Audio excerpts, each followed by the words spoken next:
Welcome, friends and gamers, and gamer friends, and friendly gamers, to this episode of GS2, which is the only show where the hosts level up after every show. It's very true. Steven is your host this evening, and I am him. And I'm accompanied by two gentlemen, or at least humans, as far as I've been told.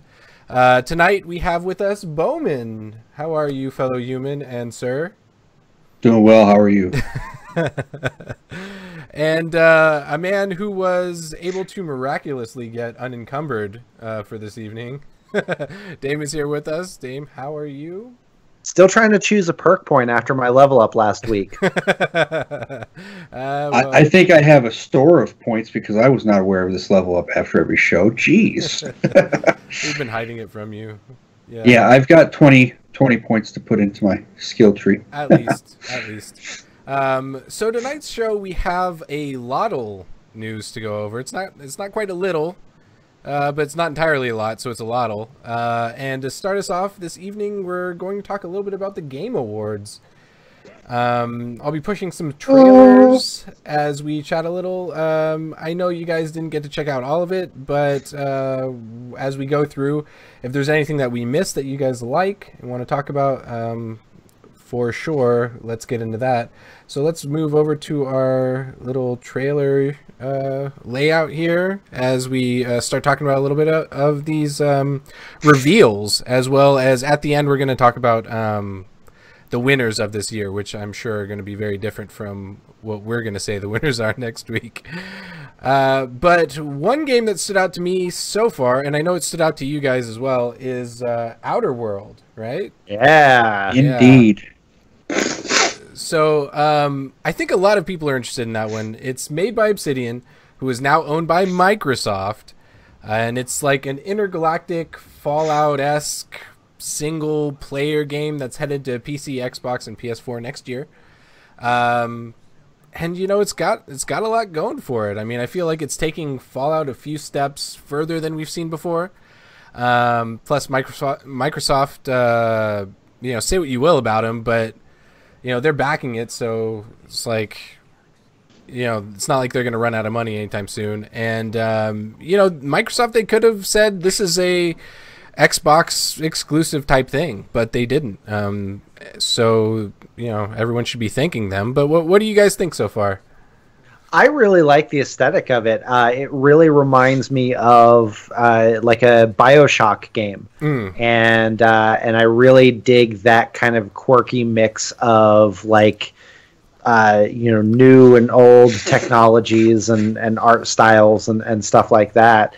The sense of humor is on point too. Yeah, I love the interaction here where the gal is talking about, you know, hey, you're going to have to choose a side. And the dude straight up murks the soldier. She's like, you didn't have to do that, but all right, we can work with that. Love it. Yeah, honestly, the comedy aspect of it, I felt, was towards the Borderland side of it. And I mean, even the graphics, and the last clip back there where they were showing the little city there, you know, you have that little bar type setting, so it felt kind of like Borderlands 2 to me. Right. But it does look really freaking sweet. Yeah, I think it's going to be a really good game, and I'm really interested to see like what all you're going to be able to do in this game. I know that it's a single player game, but we saw a lot of ship combat, which is something that we didn't really see in Fallout games. So I wonder how much of that is going to be like available to do, or if it's all just going to be like relegated to cutscenes. But I mean, I know like Bowman's really big into like the ship combat type stuff. So oh yeah, I really hope that's the case, and that they do have you know, the ability to get ships, upgrade them, do all that kind of stuff, just as you'd expect to be able to in a game like this, in an RPG. Well, this trailer drops at a really interesting time too, and it's kind of curious that the trailer begins with them talking about Obsidian being the original creators of Fallout, and also in that tagging themselves as the makers of Fallout New Vegas as well, because again, like, Fallout 76 has been having issues. That's an understatement. You've got people who are kind of let down, that are looking for that kind of experience, that I wonder if this is kind of timely, or just fortuitous for them, right, that Bethesda is having the issues that they are. It sounds to me like Obsidian might want to get back in on the Fallout. Well, I think they're saying, like, hey, we made Fallout what it is, and now we're going to do one better, because obviously they took Fallout and they ran it into the ground, and look at this. This is way better than Fallout 76 or what you're playing right now in the Fallout verse. And what I was going to say, they would probably say that they made it what it was, and then Bethesda took it and made it what it is. Well, and I guess to take it away from the negative, one of the things that I really appreciate is that we're seeing a new IP, right. and so there is something that is really exciting about seeing a new game coming out of Obsidian that has what looks to be the makings of a really interesting title. Thematically, I don't think it's anything new that we haven't seen before, no. But that doesn't mean that it couldn't be something interesting. Like I said before, I really like the humor that's established. I like the mix of aesthetic and setting and technology and stuff like that. So we will eagerly anticipate more information on that. Yeah, I'm quite excited. So one thing that we didn't see about Outer World is that it's not, well, I guess we did see it. It's not going to be multiplayer. So even still, we're still not getting the whole Fallout multiplayer experience that people are wanting and looking for from Outer World. But that being said, we're getting a different experience than what we've expected from the Fallout games, and I think that might just be enough. And not to derail the conversation, but Steven, you and I have had conversations offline about my impressions of the Fallout experience together. Like, I think that's exactly what they delivered. Yeah. But the rose, and again, I don't want to derail the conversation too much into Fallout 76, because we're enjoying it. You can actually still enjoy something in 2018. It's incredible. I don't know that, but but we're having a good time with it. But that doesn't mean that it isn't broken in a lot of ways. Oh yes. And I'll just leave that part there. We have more Fallout 76 news later. We don't have to. We don't have to read. Yeah. We'll get there later. Let's get into some other things that are iffy and suspect, and also space related. So not long ago, we had people in on our forums, in our Slack chat, all that, and they were chanting Anthem. They were hyping the hype anthem of Hypetham. Can't wait for tomorrow. So yeah, well, you could talk a little bit about that if you'd like to, as far as that aspect goes. But Anthem is a game by BioWare, and I can't really get on board with it because it's not really in my wheelhouse of things that really excite me. It seems a little too Destiny-ish for me, and I have trouble getting into Destiny 2. But that being said, don't tell Dame that. Well, Dame, knows. I know. This is Anthem, and what are you thinking about as like the premier Destiny fan? Out of what you've seen so far of Anthem, is this something that you're interested in? Because I mean, I was a big BioWare fan. Sure. But I'm certainly intrigued by it. I'm not so like hardline that there can only be one of a certain type of thing. When it comes to video games, and I think that that having and improving on the shared world multiplayer experiences is a positive thing. Right. BioWare is kind of an interesting company because we've seen a lot of story-driven games out of BioWare. I'm sure we'll probably be talking about Dragon Age later on. In the show, considering that we got some teasers later on. Yeah, for that, as I ruin your segue. But we've got Dragon Age and the Mass Effect series and stuff like that. So they're known as a company that likes to tell these like big and rich stories. And so I'm really curious how that's going to play out in a shared world experience. Right. I really like some of the things that I'm seeing from it, but it's tempered enthusiasm. Like I guess I can't get myself on the hype train. So I can't get myself on the hype train right now. But we'll see. We'll see what happens. I'm waiting to see more after release, and hopefully we'll get a good example of not only what BioWare can do from what we've known of what they can do, but an evolution of that. Well, because you're kind of taking the one of the things that makes a BioWare game, the whole dialogue trees, and it seems like you're kind of taking that out of the mix, or at least we don't know what that's going to look like as far as progressing the narrative of the story. As of yet. Not that they haven't done an MMO that had those kind of branching dialogue trees. But, I know that we have Bowman here who is under NDA, but he is he has been welcomed into something that he's not going to be able to talk about. But that being said, maybe we'll just have to see what his energy is like next week or something after he's tested it, to give us the yay or nay if from his facial expressions. Maybe we can. I was gonna say I wouldn't be able to give a yay or nay. Yeah. Blink once if you liked it. Blink twice if you hated it. Well, we'll have to see just how you're feeling on it. I mean, a lot of people are pretty jazzed for this game. It's tough for me to get on board, but that doesn't mean that I'm not going to play or not going to enjoy it. And talking about enjoying things, BioWare also showed some Dragon Age business going on.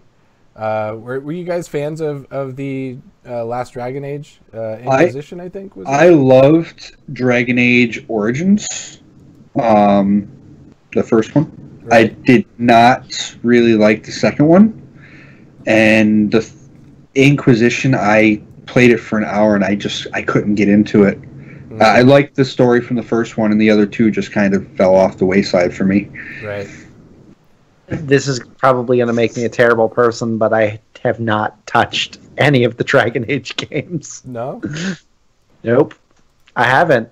And it would seem like the type of thing that I would probably get into. But you would. Yeah. I don't know. I played Dragon Age Origins as well, and I think it was okay. Not my favorite in the list of BioWare games, but I wish there was more open world movement.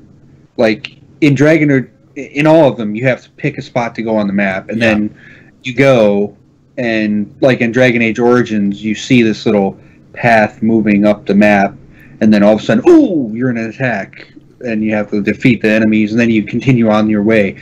It'd be cool if you could just walk to these places, like the old games, Final Fantasy VII, Final Fantasy VIII. Yeah, the world is like you're a smaller person, and you see the whole world, so it takes less time to go places. But if BioWare did that with these games, it would make it 10 times better. Part of me kind of wonders whether or not, like, the whole premise of BioWare and the way that they've done what they do, and they've done it for so long, if it's just kind of become played out, if it's run its course, and if people really because it's similar in the way that maybe people feel like and you know, not to jump back too quickly on this, but how Fallout 76 is kind of like, oh, you're rehashing Fallout 4, and then Fallout 4 is like, oh, you're basically rehashing New Vegas, and you know, people are like feeling like these things are maybe getting a little played out, and I think BioWare's hit the same formula so many times at this point. I mean, are we going to see something new? Are we still going to see these branching choices presented in the same way? And, you know, how is that going to translate in the long term for them? Because I know that that's the distinction of what BioWare is. But in the same sense, like, if they never innovate, never change it, I mean, are they going to still be around in another 10 years doing the same thing? That's a great question. I almost think that there's a necessity to keep things familiar, with some small variation. It's that the kind of going back to the whole BioShock thing. It's the lattice principle of constants and variables. You know, where you know, having something that's familiar enough but with slight variation, I think is probably the key to what they need to do. Again, you know, not playing the Dragon Age games, I can't really speak to like how they are mechanically. Right, yeah. But looking at the example of Mass Effect, I think Mass Effect is a really, really good example of that. Having played through the trilogy, I did not touch Andromeda with a 10-foot pole, and I'm glad that I didn't. But I got 5 hours into it, and then they were like, "Oh, we got to do all these updates," and I never picked it back up until like N7 day. And I played through it for like the first 2 hours of a stream, and I had some people watching. I was like, "Yeah, it just doesn't catch me like the first 3 did." Yeah. I picked up the first one. I had no clue what Mass Effect was. My brother-in-law had it sitting in a game case that I borrowed. I was like, what's this? I played through 2 hours of it, and then the disc stopped working, and I'm sitting here like trapped in the game, like, I want to play more. So I went out and bought the game. I spent the next 20 hours beating the game, and then Mass Effect 2 was just about to come out, so I was like, I didn't have to wait long. And then 3, I'm like, oh god, I have to wait this long for 3. Well, but I think in that way, there's kind of this feeling that you get where whenever something new, something like Mass Effect, you know, hits the scene, and you have a little taste of it, it's like you want the story to never end. You want to see what goes on, and it's happened with games in the past, and we're definitely going like out in the weeds here. But I mean, it happened with the Halo series. Yes, you know, I was going to say that's a great example of that. Yeah, you saw Halo. You know, you've seen you know, Mass Effect. And there are just like these games where, and it's not just games. I mean, you've seen it in all kinds of media, you know, like the whole Harry Potter thing was extremely big. And you know, you always want to have more of that series up to the point wherever, you know, whenever they tell you, hey, this is going to end, it's like you got off the ride. And then whenever they want to say, hey, let's start the ride up again, it's like, maybe it's not the right time anymore for it. Maybe it's just, you know, maybe you don't want any more of what you had, you know? So I think that that's kind of what's been going on with BioWare, in the sense that like they had a window where they could have fed you pretty much anything and people would have eaten it up. But now it's been so long that even with a new IP, it's like, it's tough for me to get jazzed for these kind of things, because during Mass Effect time, I was like, I want all the BioWare. But now it's like, you know, now Andromeda came out, it's like, no thanks. Anthem's coming out, I'm like, meh, you know, they have a long way to go to prove me personally wrong. Have you guys seen the new WreckIt Ralph movie? Not yet. I haven't seen I it want yet. to. Okay, well, you've probably seen some of the trailers for it.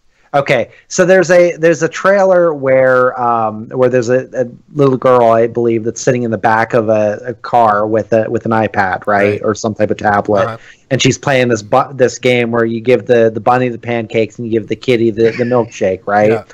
And then like you look into the game and like Vanellope comes trotting out of the kitchen with a trolley with just stacked with pancakes, and Ralph is just like hucking the pancakes into the rabbit's mouth, and then you see this scene of this just like this bloated rabbit just lips on the edge of the table, like with this "kill me now" expression on its face as it's sweeping the plate of pancakes towards its mouth. That's kind of what I've felt a little bit, when we get into these places where there's a genre glut, right? Right. Where you have, and we've talked about this before with MMOs. It's MMOs, it's battle royales, it's MOBAs, whatever it is. There's something that always is that, like, it's that last plate of pancakes. Right. I kind of feel like Andromeda was like that last plate of pancakes. It's like, oh, please, dear Lord, take me now. I do not want to eat this plate of pancakes. The whole thing about Andromeda is their main team wasn't even working on Andromeda. Yeah. Which you can see because the quality from Mass Effect 3 even to Mass Effect Andromeda, as far as graphically, wasn't that great. The whole story premise, I could get into the whole story premise. We're traveling through deep space. We're going to a new galaxy to try and get away from all the stuff in this galaxy. But the way it was handled just wasn't... I don't think it was done properly. Right. And you didn't really get into... You didn't feel like you were connected to the characters like you were with Shepard. Exactly. So that's a big part of it is feeling, you want to go through with the same character. You want the story to be told. You want to know what happens with Master Chief. You want to, do all that kind of stuff.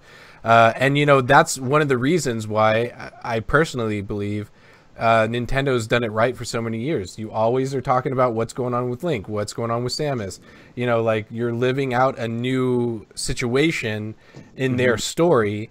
And that's why, like, every Zelda game that comes out, it's a big deal because the stories are always amazing. The things that are happening in that world with those characters, it actually means something because those characters have a place in your heart. Even Mario and Luigi. Come on. And I have to ask about that now because is it going to be the same with Zelda now? Because I hear that they're planning to release a new one each year.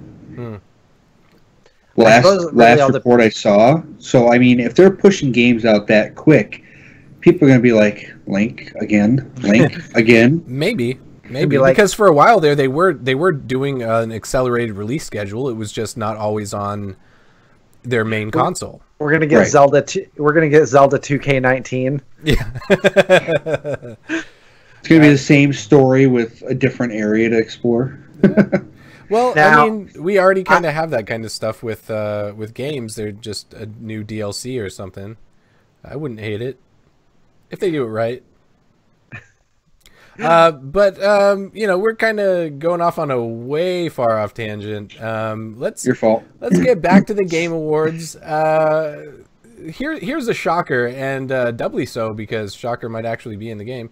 Marvel Ultimate Alliance 3 was announced. Oh, can't wait. It's a Switch exclusive, and as three Switch owners right here, I know that we're excited, but I've heard a lot of backlash over this because all my buddies from Marvel Heroes, they were like, hey, I want Marvel Ultimate Alliance 3.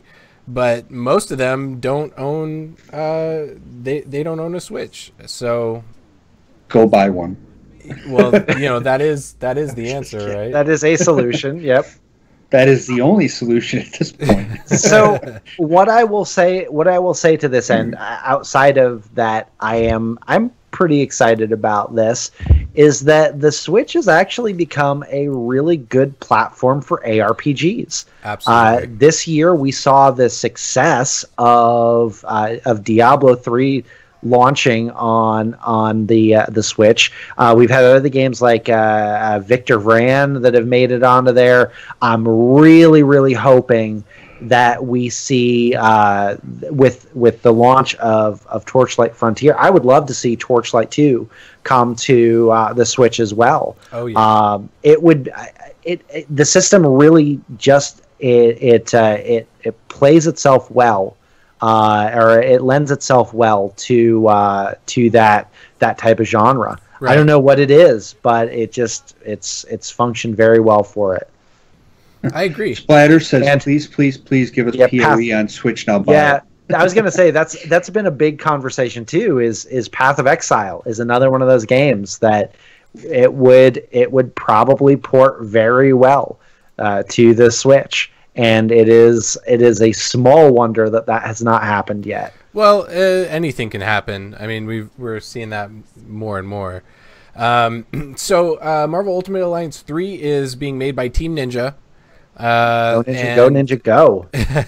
They've made a lot of different games, but most recently, I think their last release was Fire Emblem Warriors, which they're also responsible for the Dead or Alive series. And you know, as a guy who loves Marvel Ultimate Alliance, I can't say anything other than I'm excited. But for a guy who is kind of hesitant to like give Team Ninja just a pass based on, you know, what I've seen from them before, which I'm you know, most of their games were pretty decent. You know, they're pretty decent games, a lot of fighters. But I just don't know if they've got the story, if they're going to be able to get the story right for a Marvel fan like me. That's going to kind of be a big thing, and you know, I'm a little distraught over it. If they don't do the story right, I don't know how I'm going to feel. So I'm just kind of worried they're going to mess something up. Somebody stole your sucker right out of your mouth. Yeah, exactly, which has happened before. So here's something interesting that we have seen in the trailer.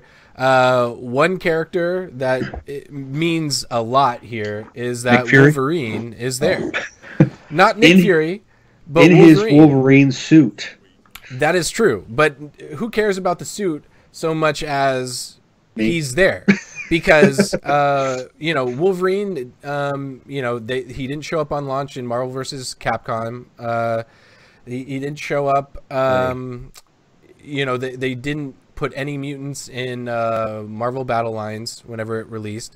You know, it's been a big storied problem that they're not putting the mutants in. They're not putting the Fantastic Four in because they were trying to push Sony to give the IPs back to Marvel. And now we see a game, Marvel Ultimate Alliance 3, that has Wolverine in it from the get-go in the trailers.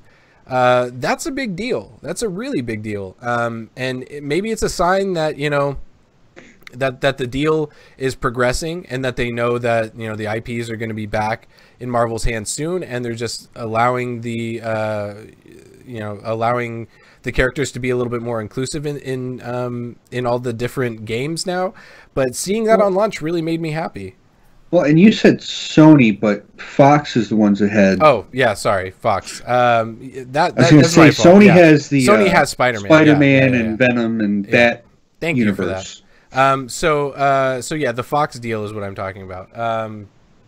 And I can't wait for that. Yeah, and so that's already. I need some Wolverine and Avengers in my life. And on top of that, you know, with the Fox deal, we've seen a lot of other things happen. You know, with the cancellation of Daredevil and the cancellation of Iron Fist and Luke Cage. You know, take a knife to the heart again. I think that has more to do with the House of Mouse than the House of Anthem. It does, but it's because I think they're positioning it because with the Fox deal, they also got a majority stake in Hulu now. They have their own their own streaming service coming up pretty soon, and so I think they're just positioning it to where either they're going to start trying to move everything to their own like service, or they might position it more to where more things are popping up on Hulu, because we do have things that are going to Hulu more often now. But there was a report that Disney didn't want to have anything to do with the Netflix Marvel shows, and even one of the writers who or the main guy for Daredevil said that nobody at this point was picking them up as far as he knew. Right. Well, there was a story that that Daredevil isn't going to disappear, that they're still going to be doing shows and movies with Daredevil in it, but whether the actors are going to come along with those stories, I don't know. That's where I'll stop watching. Like, if they don't bring Charlie Cox back in and all the characters from them from those shows, I'm going to be like, You took my toy that I really loved, and you gave me a replacement that was 10 times less quality than what we already had. I mean, they've already had trouble with finding a good Daredevil, and now they finally we already found had one. that Ben Affleck Daredevil. I mean, come on. we jumped 100 times better with the Marvel. And I Netflix feel the same stuff. way with Punisher. They tried and tried again and tried again. They had 3 Punisher movies. Finally, Bernthal hit it just right out of the park, and we're gonna get one more season of Punisher. I did like Thomas Jane in that. You say that, but you didn't. Yes, I did. I have the Dolph Lundgren movie, and I never opened it. It's still sitting with plastic wrap, and I bought it 10 years ago.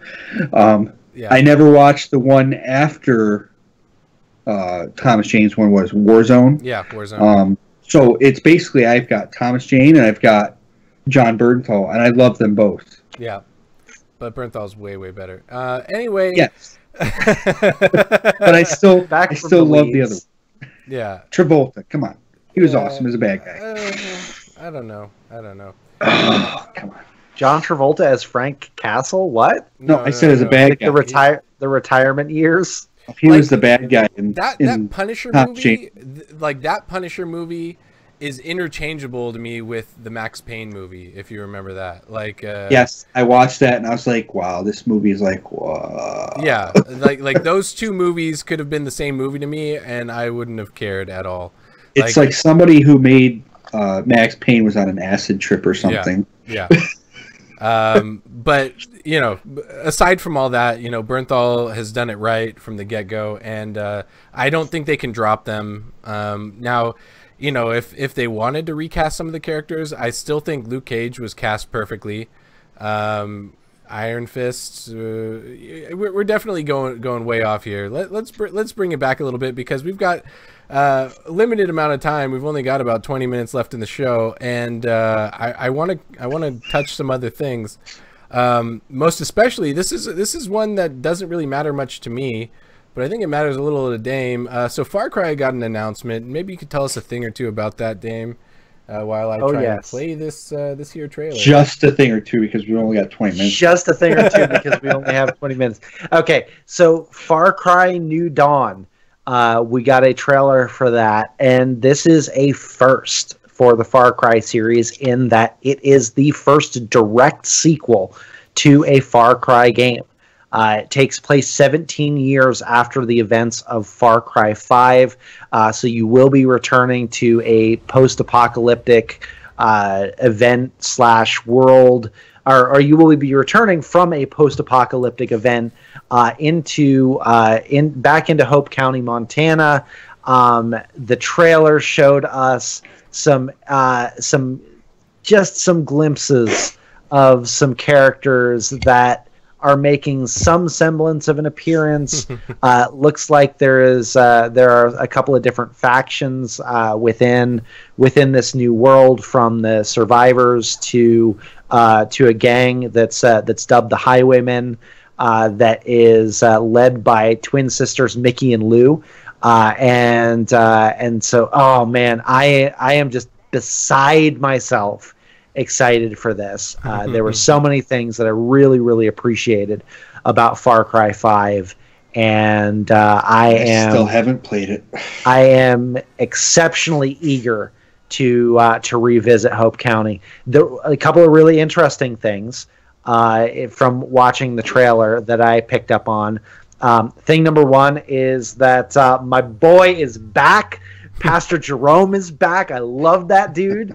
And then also it looks like the father might be coming back, and we might see a different side of him. And I'm really interested to see how all of that plays out. This will be a standalone game. So this is not an expansion. This is not DLC for Far Cry 5. This is a full title in and of itself.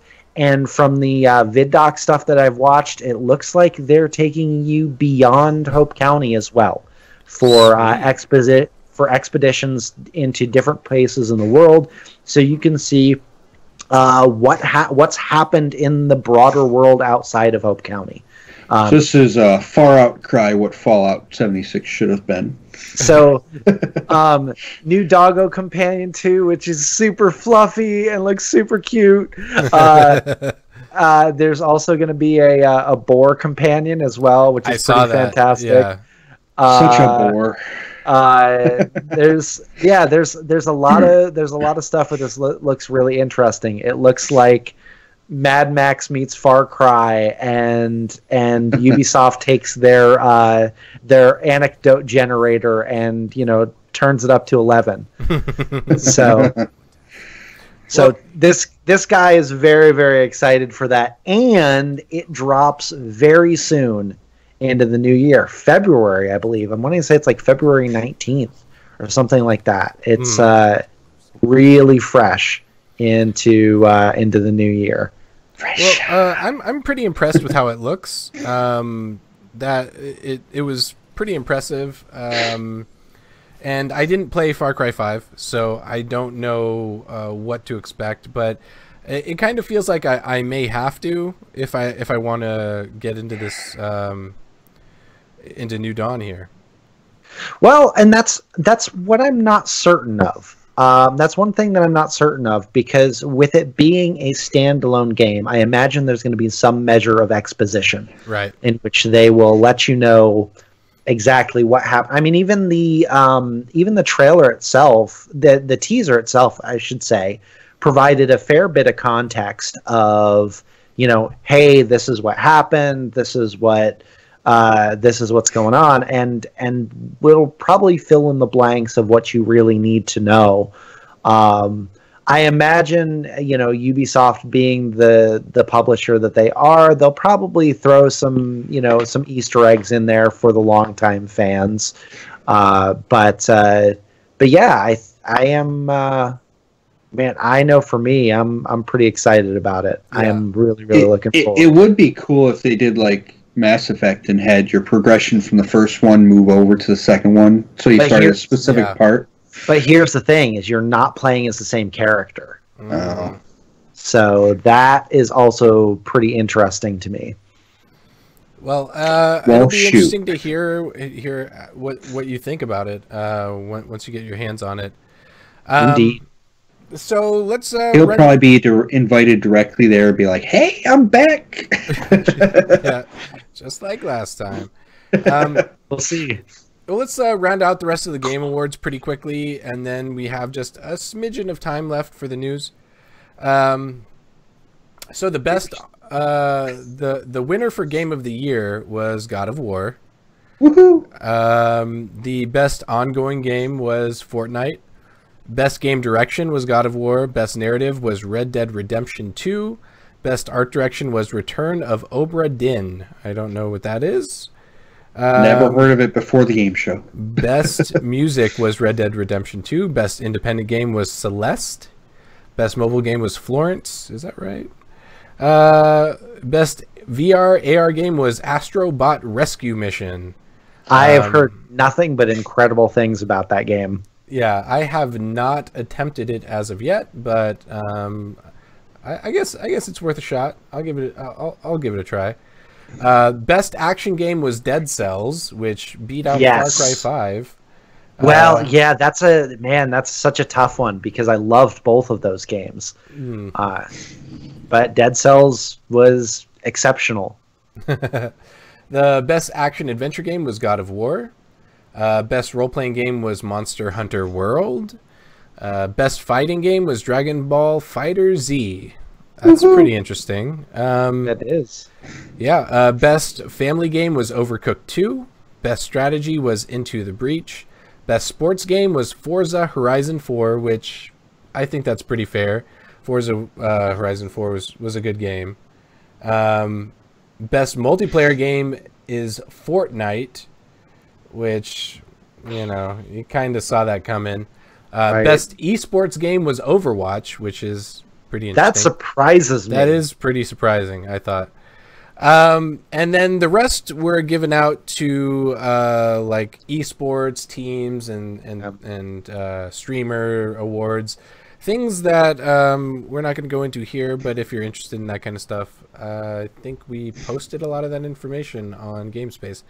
Obviously, these awards, like I said, are going to differ wildly from what we're going to say are the best in each category next week, because we have a big show next week. And it's going to be an amazing show, because they're not just the best picks, they're the puppet picks. And that's what's most important. And I'm going to bring my puppet A game next week. I am so ready. What I lack in quality, I might make up for in quantity. We're going to have to wait and see what I come up with here. So let's hit up some of the other news for the week, unless you guys have anything else from the game. I want to throw like a comment in there, just kind of about the best online game and best persistent game or something like that. Yeah. Fortnite, it's inarguable that Fortnite has had a huge sweeping influence culturally on the gaming landscape. I don't want to diminish that. We've seen a lot of really incredible things that have come out of the Fortnite situation. However, I don't know. It just feels really weird to call that the best in those categories. Right. Battle Royale, fine. Of course, Bowman would disagree with me on that. Don't you be bashing PUBG. I think it's interesting that there was the new map came out and it is a awesome. genre for that. Like, I'm really interested too, because they had a best RPG genre, strategy, action adventure. Yep. So they had those best of categories. So it's really interesting that they didn't have that as a category. I just made Bowman leave. Anyway, whatever the case may be, I'm a fair bit biased on the best continued multiplayer experience, which hands down for me would be Destiny 2. I love the changes that came this year with Forsaken, right? But I could talk ad nauseum about that. Anyway, whatever the case is, I really wish there would have been a little bit more variety in what we would have seen in the nominees for those categories. I feel like Red Dead, it's been a very well received game, was released way too close to an award ceremony to be nominated for something like that. Now, again, that's not discounting Red Dead as an exceptional game, but I wonder how many other games kind of got lost in the mix. And I'm wanting to say that Celeste got pitted against Red Dead in like a best of category, which is, again, it just seems so odd to me that there wasn't a separate category for those, or that there wasn't. I don't know. I'm always weird on award shows anyway. So I that's something wonder, to look forward to for next week. Yeah, it's something to look forward to for next week. I thought it was weird for Red Dead to be included. I, of course, had a conversation with my co-hosts on Roll the Level about this, and one of our co-hosts was arguing for Red Dead and suggesting that it's this narrative. There's this narrative experience where you, the player, get to fill in the blanks, and I argued the fact that, well, you could argue the same thing about Fallout 76. Yeah, you could say the same exact things. Take Red Dead out and put Fallout 76 in, and not even consider like all the mechanical deals or things, and arrive at the same point within that argument. But we will certainly have different picks for next week. But I will rest my case there. I think overall Fortnite has had a huge influence on the community, the gaming community, in making gaming far more accessible to more people, right? And having personalities within the streaming culture of that game which make it a bit of a better, again, a more accessible place to more people. Right. So I'll leave it at that. Well, it's a very good point. So let's kind of hit up some of the other news that we have for the week, and we don't have a lot of time to hit it all, but the big news tonight, which happened tonight, and it's big news tonight, is Super Smash Bros. Ultimate has released.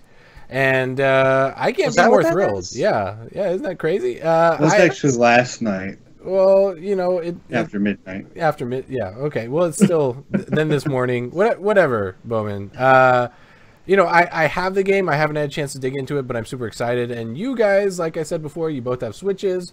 Does this excite you? What are you looking at in terms of Smash Brother action? I'm interested. It is germane to my interests. Okay.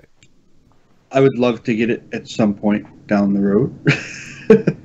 We'll just have to wait and see how it goes then. But I'm excited for it. I'd like to see where the game has gone from its last iteration. They have pretty much every single character that's ever been, and then some. And a story mode. Yeah, and I'm super excited about that. That is something that I am really excited about. I loved Subspace Emissary from the whatever was it Melee that was on the Switch or Brawl, whichever one was on the Switch. Or not the Switch, the Wii. I really loved Subspace Emissary. That was a blast. So having the whole, was it World of Light, I believe it is, that's in Infinite, is pretty exciting. Well, I'm gonna definitely try it out. I don't know who's reviewing it for us. I've been asking around. I doubt it's gonna fall to me, but in the event that it does, look out for that. That's gonna be exciting. But I'm pretty is that sure a threat or a promise? Both. I think it's probably gonna fall to Bill if anyone, because I know Bill's a big fan.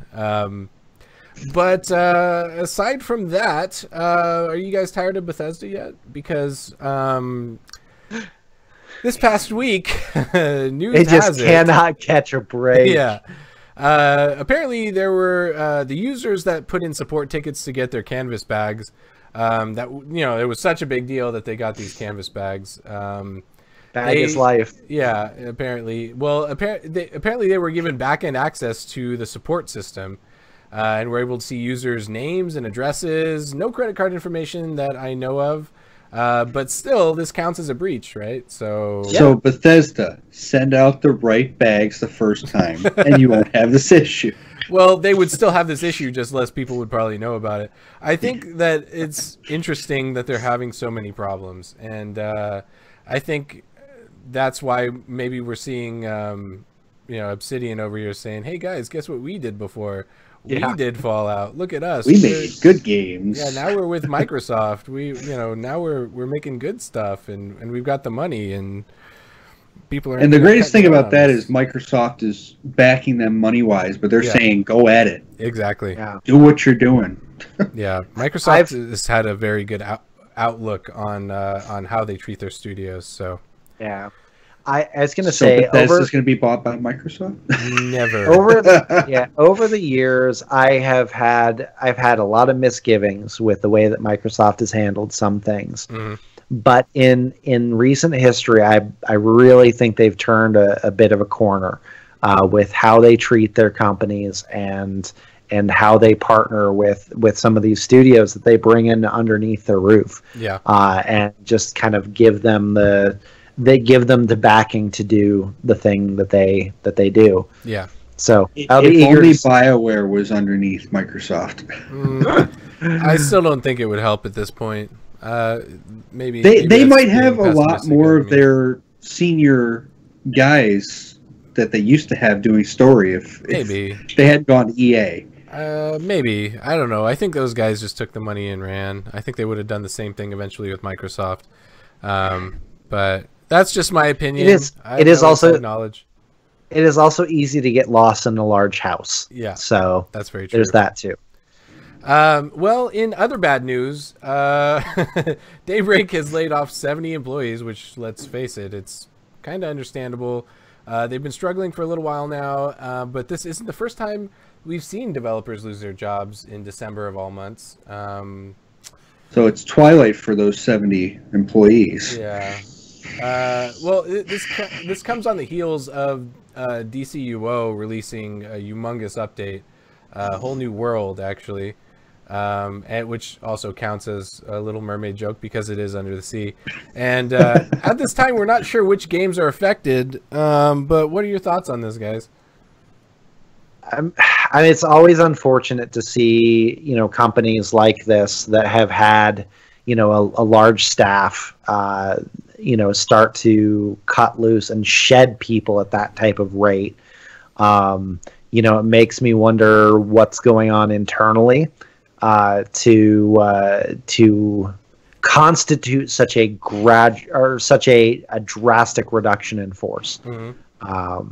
Are they trimming the fat somewhere? I mean, when I look at their roster of games, I'm looking at games like H1Z1 and EverQuest and DCUO and PlanetSide, games that, I mean, let's be honest, they really haven't done a lot in 2018. I mean, outside of, releasing a little bit or releasing new content. They're releasing content in updates here and there, but I have, maybe it's just because we're not so much in the know as we used to be, or maybe that, well, I mean, we're still pretty well in the know, but in the sense of we haven't been playing these games because we've been sidetracked with a lot of other things, so we don't get to see all the time firsthand what they've been doing in the game, but more so because the updates that they've been given haven't made waves in the same way that maybe they have in the past. We haven't seen any extremely large content updates, any expansions, so to speak. Everything's kind of been like the small DLC type of updates that kind of go by the wayside, and nothing that we really want to write home about to anyone. Yeah, and I wonder too, like with a company like Daybreak, and I think of some of the kind of near proxies to a company like that, like a Blizzard Entertainment, where you have like a small number of IPs within a particular house. Right. But then you have, iterations on those IPs, like whether it's a new Diablo title, and we won't get into the whole mobile deal. But you get into, new iterations in the games and stuff like that. I just don't know that we've seen that from Daybreak, though. Right. Yes, like you said, there are content patches and stuff like that, which we haven't seen. But and there's a really great point in the comments here. It says game devs game development has huge peaks and valleys as far as workload goes. Absolutely. So it only seems natural that the workflow would ride the same wave. That's a really, really good point. I believe that's Mitch in the comments here. So thank you, Mitch, for that. I guess putting it in that light, it does make sense. I really hope for those people, and again, this is where I just can't separate myself from the human element of this. I hope for those people that they at least knew that whatever they were doing was going to be that temporary. Mm-hmm. And maybe I'm just so unfamiliar with with whatever fluidity might be within this industry that it just still, I don't know. I hear 70 employees, being dropped, and ugh. Well, according to it's reported it's about 30% of their workforce too, which is a hefty amount. The news was broken by John Smedley, who used to own or run that company. And he was saying that it's shameful. So in that sense, I don't think that this was something where they knew that they were there for a temporary position. But we really don't know. And I definitely understand the human element. At the top of the show, we talked about how you are both human. Yes, very much so. I don't really fall under that category. But yeah, I definitely understand, feeling bad for these people who, I hate to see that happen. I understand, you know, companies have to stay alive too, but you know, it's always sad to hear such large layoffs. But well, if there's one thing though that we've seen, especially this last year within the gaming industry, is that it's in a weird sort of way, it's kind of a big family. Where when we've seen these reductions in force take place or studios close, you have other studios that have said, "Hey, here are our job listings." Yeah, you know, or "Hey, here, you know, our doors are open to you. Send us your CVs, send us your resumes, right? And let's do that. Let's see what we can work out for you." Yeah, I've got a story for a game. Come talk to me, people. So that is about the end of our news portion. Let's get into what we're playing, what to look forward to. Bowman, what do you got going on this week? What are you working on? What are you looking forward to? What do you got? So I've got a review for the floor pad gaming floor mat, if you want to consider a gaming floor mat. But either way, I've got that coming out. So I believe Chris said Tuesday. Rosewell case, that review will be coming out at some point here shortly, as soon as we get a couple things ironed out. Game-wise, right now the only thing I'm doing game-wise is Last Remnant Remastered. Okay. We only got it a couple days before it came out, which it launched yesterday.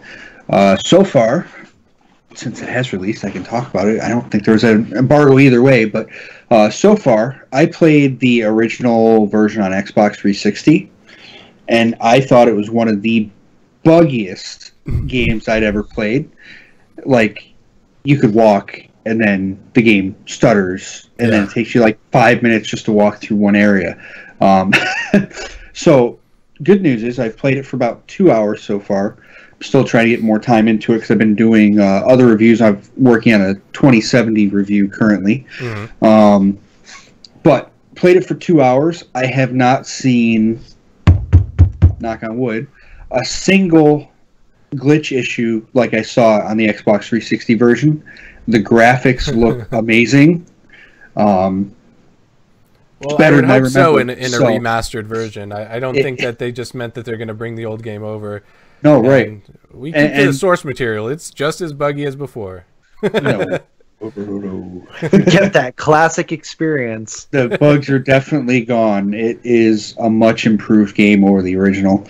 And it's PS4 only, I believe, at this point, too. So, well, we joke about that, but last year when Secret of Mana was remastered and released, I'll tell you what, there were some things about that which I enjoyed the original Secret of Mana, but there definitely were some quality of life things that could have been updated that were purposefully not. Yeah. But we'll leave it at that. Right. All right, and then the last thing, since we won't have a show before it, next Thursday is the big 3-3. Woohoo!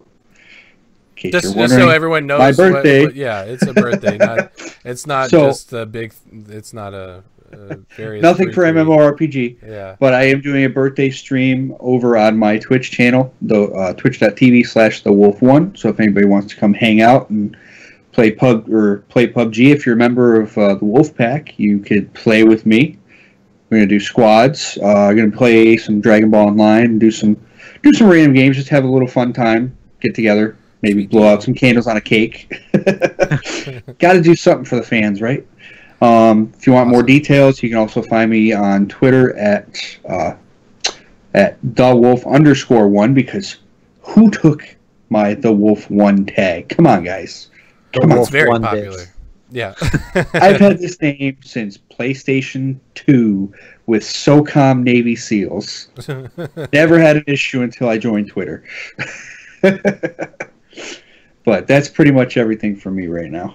Awesome. And Dame, what do you got going on? I just have tiny plugs this week. That's all. Oh, okay. So right now I am currently playing Sword Brothers, Sword and Sorcery on the Nintendo Switch. It was recently released there, so I am almost complete. I have almost completed that entire game. So that'll be reviewed here in the near future. Just had a review drop today for a game that released today called Iris Fall. It is a really interesting puzzler sort of game. It's kind of got a Tim Burton sort of vibe to it. Like it's just kind of wacky in some of its. It's like Tim Burton meets Don't Starve. Yeah. So, but it's cool. But it's a puzzler, and so. Really kind of interesting deal. If that's your jam, might be something worth spreading on some toast. You can check that review out. It's live on GameSpace right now. And other than that, I'll just go ahead and plug my personal podcast. I did a little bit in the show earlier. It's Roll the Level. It's a running conversation about life, God, and video games in no particular order. So if that is a conversation that you are interested in, we'd love to have that with you and have you join us in that. We're on Twitter and on Facebook, and have a weekly live stream on Wednesday nights.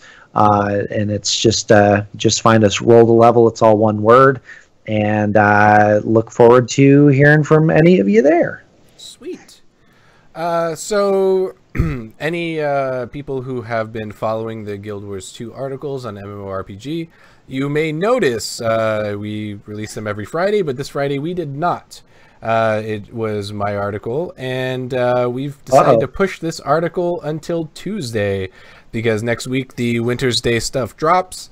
And I've got some interesting things to share with you guys on Tuesday. So we wanted to wait until the Winter's Day stuff is out and about, and all the snowmen are having fun, and everyone's jumping around throwing snowballs. So nice. Look for that next Tuesday, and then as mentioned before, next Friday we're going to have our last show of the season. It's going to be a show where we talk about our picks for the year, as well as the news that went on that week, and we're gonna have our puppet guests and just some general frivolity. We're also going to have a big giveaway. The giveaway is going to go on. I'm going to allow it to go on until the end of the month. How you will actually get the things from the giveaway, I do not know yet, but most of the giveaway stuff is going to be you win, but you get nothing. Good well, day, sir. We've actually got some decent prizes. I guess it just depends on what decent means to you, but a lot of the stuff that we're getting is going to be coming over from the Hero Signal. We've got a lot of Marvel gear. Marvel Battle Lines socks for you guys. Marvel Battle Lines has sent us over some pins, some posters. We got some shirts. So we've got some pretty cool stuff, and we definitely want to give that away, and we may have even some digital goods.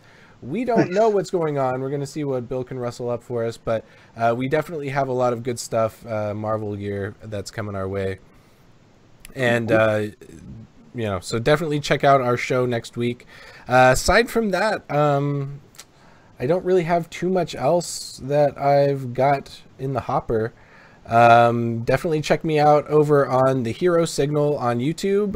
Right now I've got a lot of videos about Marvel Battle Lines, and I've got some stuff that's going to be going up in the next week on DC Unchained, which should be going global sometime in the near future. So you're going to want to check that out to see if it's something that interests you.